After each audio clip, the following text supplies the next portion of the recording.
Pondé, quais armas os liberais usam para transformar esse liberalismo utópico em realidade? Então, é claro que quando você está pensando em utopia, às vezes é muito difícil transformar em realidade. O que acontece com a utopia é que normalmente ela despenca na realidade, né? Quando você está pensando utopicamente.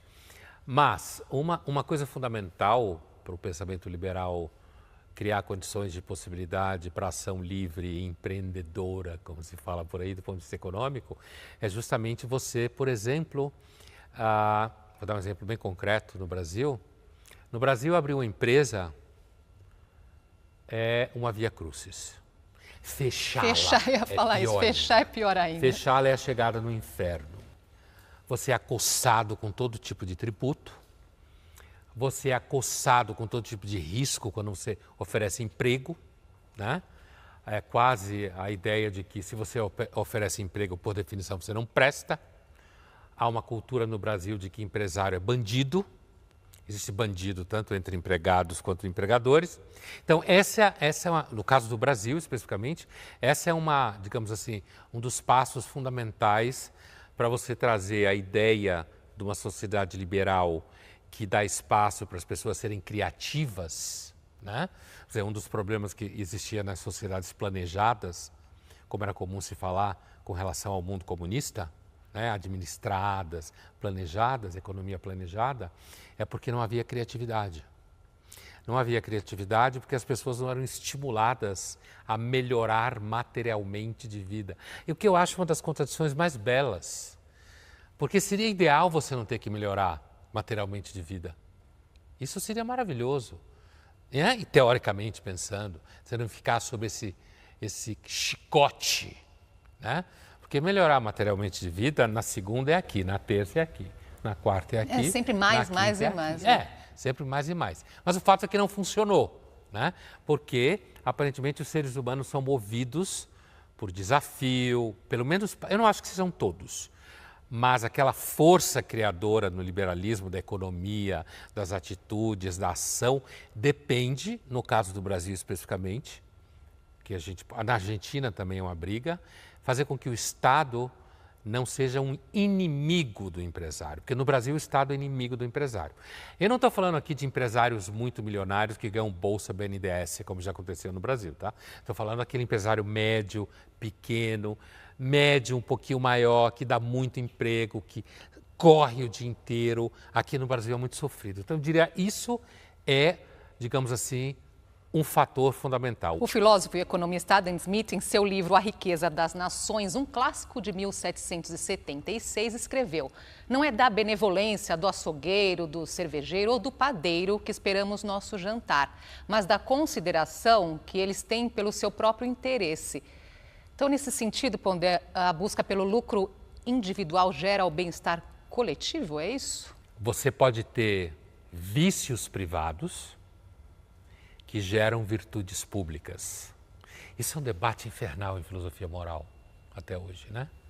Mandeville levantou essa peteca, essa frase do Adam Smith está coladinha nessa ideia, que é basicamente o seguinte: o padeiro não está preocupado com você. Ele está preocupado que outro padeiro não faça pão melhor que você, que ele, não você. E aí você vai comprar na outra padaria. Então, é a ideia de que o interesse próprio do padeiro, né, move ele ir em direção à qualidade do produto que ele oferece, assim como a relação custo-benefício. Não é pensando em você, então, né, a quem ele está servindo. Não, é nele não. próprio sempre. E isso é uma ideia fundamental para se compreender como funciona a sociedade de mercado.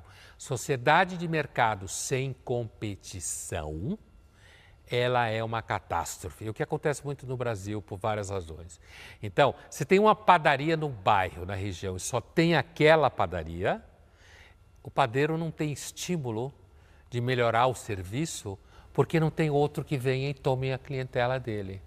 E assim é que funciona mesmo o sistema de produção de riqueza. É assim mesmo que funciona. Agora, trazendo aqui outro pensador, Francis Bacon, filósofo do século XVII, ele acreditava que a ciência deveria ser utilizada para dominar a natureza e melhorar a condição humana. Como é que esse ideal contribui para a formação do pensamento liberal, Pondé? O Bacon é o criador do método indutivo, conhecido em ciência. Mas ele também entendia, ele chamava tudo de, para ele era filosofia, né? Para nós é que fica muito claro a ideia de que é ciência e não só filosofia. Filosofia é conhecimento. Para o Bacon, questões do que a gente chama baixa escolástica, a decadência da filosofia medieval, do tipo, quando você puxa um burro pela corda, quem puxa o burro é você ou a corda? Ou Deus pode criar uma pedra que ele mesmo não pode carregar, já que ele é onipotente, ele pode fazer o que ele quer. Mas se ele é onipotente, é impossível ele não poder carregar uma pedra. E não serve para nada. Para o Bacon, isso daí era o tipo fim de festa. Não é nem xepa, fim de feira. Não tem nada. E ele, então, imagina um conhecimento que faça as perguntas necessárias para a natureza, para que ela nos dê respostas que aumentem o nosso bem-estar. Isso está presente, esse é um objetivo da ciência, um dos objetivos da ciência. Isso está coladinho na compreensão de sociedade liberal, né? Por quê? A sociedade liberal pensa que as nossas escolhas racionais melhoram a vida. E quando você escolhe com o objetivo de diminuir sofrimento, como vão falar os liberais, principalmente Stuart Mill ou Jeremy Bentham, já no século virada do 18 para o 19, na concepção ética de utilitarismo. Quer dizer, quando você produz um conhecimento que entende a natureza, não da forma confusa, mas você ata a natureza, que é a imagem bem típica associada ao pensamento do Bacon, para que ela responda para você o que você precisa, isso vai melhorando a sociedade. Então, nós somos claramente filhos do Bacon. Se o liberalismo busca construir um futuro baseado em princípios e valores, o liberalismo utópico preserva o passado? Então, não, a rigor não. O liberalismo ele é um pensamento de ruptura. Não é que ele é contra o passado, a priori. Tudo que é passado não presta. Isso é, digamos assim, a versão senso comum da modernidade, né? Mas é claro que quando você fala em valores no liberalismo, por exemplo, racionalidade, liberdade individual, liberdade de empreendimento, isso são todos valores liberais. Direito à propriedade privada, direito a escolhas. Então, muito do debate contemporâneo, que às vezes a gente associa à esquerda e direita, é na realidade um debate dentro da herança liberal. Não é à toa que esquerda nos Estados Unidos se chama liberal. Né? Essa ideia de que o sujeito ele pode ir e vir dentro e que a lei tem que preservar esse direito. É claro que isso toca em temas de costumes, isso toca em temas do que é do campo da filosofia moral, política, toca nisso tudo, que é tudo sempre uma salada. Em matéria de Homo sapiens sapiens, não tem nada claramente simples. Nada simples. Mas, então não é que o liberalismo acredita que ele cria valores. Né? Mas não é que a priori o liberalismo pensa assim, não, joga a família fora. Porque, aliás, é uma característica do pensamento liberal, à medida que ele vai avançando no tempo, ele entender, deixando esse utópico, que a gente não pode criar o mundo do zero. E nós somos às ruas saber se as pessoas consideram que o passado ainda tem algum valor. Ou será que elas acreditam que o hoje é melhor que o ontem? Vamos ver.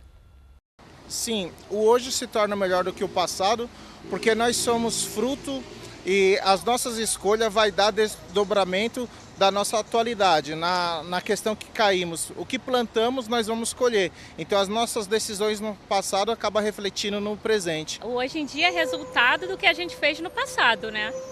Não entendo se cabe o melhor aí, depende da circunstância, mas o hoje é resultado das nossas ações do passado. Tem muito que a gente tem a aprender sobre o passado, coisas que eu acho que a gente desdenha hoje em dia e que, poxa, eu vejo que tem muita gente que acaba não valorizando muito do que foi construído lá atrás. Hoje é melhor que o passado, mas não um melhor absoluto, é um melhor porque nós estamos aqui agora e não sabemos se estaremos amanhã. Então, hoje é muito importante, tem que ser tratado como se fosse o último minuto da vida da gente. Eu acho que nós valorizamos pouco o passado, até porque hoje temos muito mais acesso à informação e eu vejo pouco engajamento, até nos lugares que oferecem cultura, museus, né?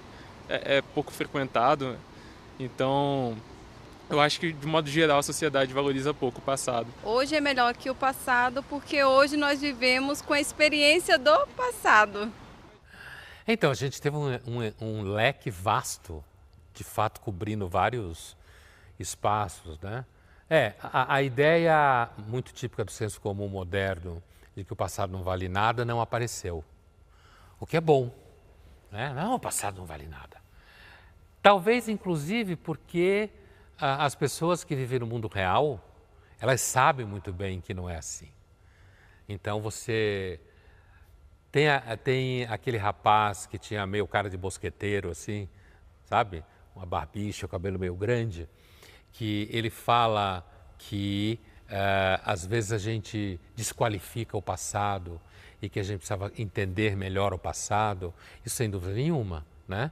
Você pergunta para um moleque de 12, 13 anos ou a menina de 14, 15 anos, eles acham que o mundo está nascendo com eles, né? E que eles estão descobrindo coisas que nunca existiu. Sempre estão errados. Todo mundo que pensa isso está sempre errado, seja lá que época do mundo, da época do mundo que for. Também a ideia de que a gente colhe o que realizou no passado, o que é bastante verdade, eu não diria que é necessariamente 100%, mas como ideia funciona, tanto em termos de sociedade, quanto em termos de vida pessoal. Há um elemento verdadeiro nessa lógica, porque se você é uma pessoa que nunca trabalhou, foi irresponsável, não pagou conta, você vai ter dívidas. É claro que você pode acabar com dívidas por conta de um contexto histórico, social no qual você está inserido. Sei lá, governos tomam decisões econômicas idiotas e estoura na sua mão. Do ponto de vista da sociedade é a mesma coisa. Por exemplo, uma sociedade como a brasileira, que não dá a mínima para a educação, que não dá mesmo, quase tudo que se fala é mentira, não está nem aí para a educação, é uma sociedade que nunca vai sair da lata de lixo. Se o liberalismo tende a eliminar tudo que existe ou existiu, por que esse liberalismo que surgiu entre os séculos XVII e XVIII ainda é visto como ideal? O que mantém o liberalismo de pé? A ideia de progresso que ele traz consigo e a opção das pessoas tomarem decisões sobre a sua vida.